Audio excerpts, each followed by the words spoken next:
Pierre était conscient de son amour pour le Seigneur et on lui a donné une mission. Et Jean était conscient de l'amour du Seigneur sur lui et on lui a confié sa mère. Et quand tu sors d'une telle réunion, tu vas à la maison culpabilisée et tu te dis, quelle est encore la quantité que je dois rajouter pour que Dieu puisse agréer l'amour que j'ai à lui donner? Et ce genre de prédications sont des prédications qui ont emmené plusieurs dans la culpabilité et dans la francophonie à créer une bande d'hypocrites et religieux qui font des apparences de ceux qui aiment Dieu, tenant le micro en fermant les yeux et montrant qu'ils aiment beaucoup le Seigneur.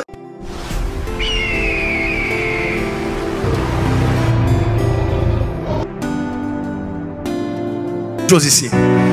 Je ne sais pas, mais je sens que je dois dire quelque chose ici. Je ne peux pas avancer tant que je n'ai pas dit ce que je vais dire ici. Je sens que je dois dire ça. Je ne sais pas à qui je vais le dire, mais je dois dire ça à un chrétien de la francophonie. Notre plus grand problème, c'est que quand on pense à l'amour, on pense d'abord à l'amour que nous devons avoir les uns pour les autres, ou bien à l'amour que nous devons avoir pour Dieu. C'est ainsi que pour la plupart des cas, lorsqu'on prêche sur les adorateurs, les amoureux de Dieu, les passionnés de Dieu, on nous ramène toujours à cette grande question existentielle. Est-ce que tu aimes encore le Seigneur? À quel niveau est ton amour pour le Seigneur? Quelle est la quantité de ton amour pour le Seigneur? Tu as perdu ton premier amour. Tu as oublié l'amour que tu avais pour le Seigneur. Et quand tu sors d'une telle réunion, tu vas à la maison culpabilisée et tu te dis, quelle est encore la quantité que je dois rajouter pour que Dieu puisse agréer l'amour que j'ai à lui donner?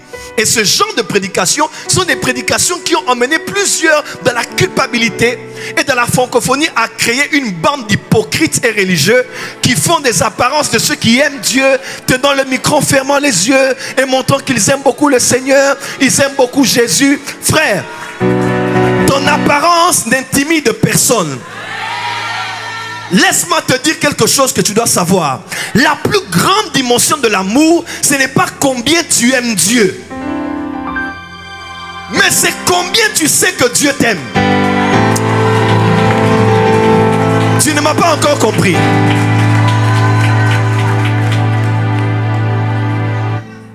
Deux hommes ont reçu du Seigneur de son vivant deux grands héritages. Le premier dans Matthieu chapitre 16 s'appelle Pierre. Pierre aimait beaucoup Jésus. Il aimait beaucoup son père spirituel. Il aimait beaucoup son leader. Il aimait beaucoup son Dieu. Et à lui, Jésus a confié son église. Mais la Bible n'a jamais dit que Jean aimait beaucoup Jésus. Mais Jean lui-même dit, à son sujet, il dit, le disciple que Jésus aimait beaucoup. Pierre était conscient de son amour pour le Seigneur et on lui a donné une mission. Mais Jean était conscient de l'amour du Seigneur sur lui et on lui a confié sa mère. Je peux avancer? Celui qui était conscient de son amour pour le Seigneur, quand Jésus mourait à la croix, il regardait la scène de loin et il avait régné 3 fois.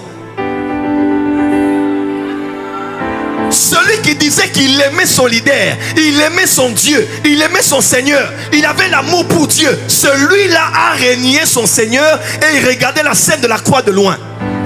Mais celui qui ne se vantait d'aucun amour, mais qui avait la conscience que Jésus l'aimait beaucoup, c'est lui qui était là au bas de la croix. Lorsque tous sont partis, il était là. Ton amour pour le Seigneur va te faire tomber. Mais la conscience de l'amour que tu connais, que tu reçois de lui, c'est cet amour qui va te faire. Pourquoi plusieurs se disent, je ne peux pas faire une chose pareille? C'est parce qu'ils étaient trop conscients de l'amour qu'ils avaient pour leur église, de l'amour qu'ils avaient pour leur pasteur, de l'amour qu'ils avaient pour leur Dieu. Et c'est tout ce qu'on nous a prêché. Aime Dieu, aime Dieu, aime Dieu, aime Dieu, aime Dieu. Tu ne l'aimes plus. Aime Dieu, aime beaucoup, aime moins. Tu dis, mais papa, comment peut-on quantifier l'amour? Quelle est la quantité requise?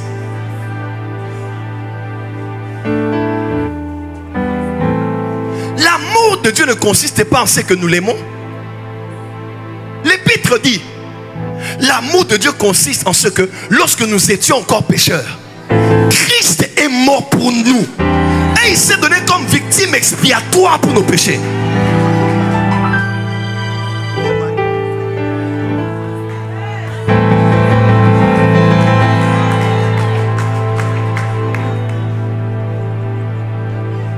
voisin, la religion va te tuer. La religion, c'est combien tu fais pour être en contact avec une divinité. Et combien tu fais, la mesure de ce que tu fais pour plaire à ta divinité et recevoir ses faveurs. Mais le christianisme, ce n'est pas donner. Le christianisme, c'est recevoir. Écoutez le verbe qu'on conjugue déjà. Mais à celui qui l'ont...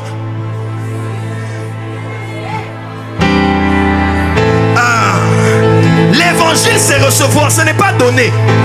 L'évangile, ce n'est pas la dîme que tu as donnée, l'offrande que tu as donnée, la présence à l'église. L'évangile, c'est combien tu as reçu de lui. Ce n'est pas toi qui fais, mais c'est lui qui fait en toi, par toi, ce que tu es censé faire. Ce n'est ni par la force.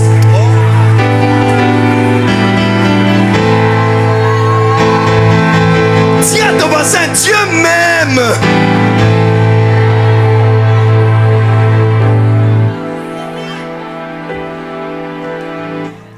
Ton amour pour Dieu va te décevoir.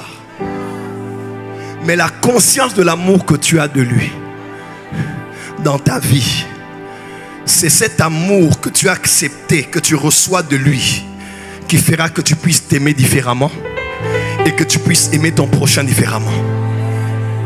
Maître, quelle est la loi? La loi, c'est quoi? Que peut-on faire pour plaire? Jésus dit, mais calmez-vous. La loi, c'est 2 commandements. Il parle aux pharisiens, il dit, la loi se résume en 2 commandements. Tu aimeras le Seigneur ton Dieu. Vous voyez la loi? C'est toi qui aimes.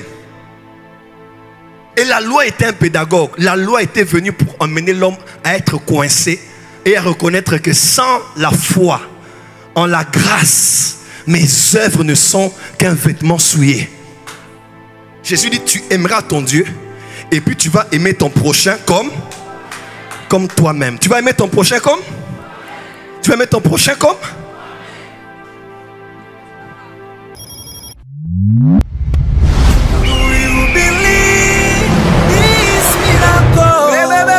Supernatural.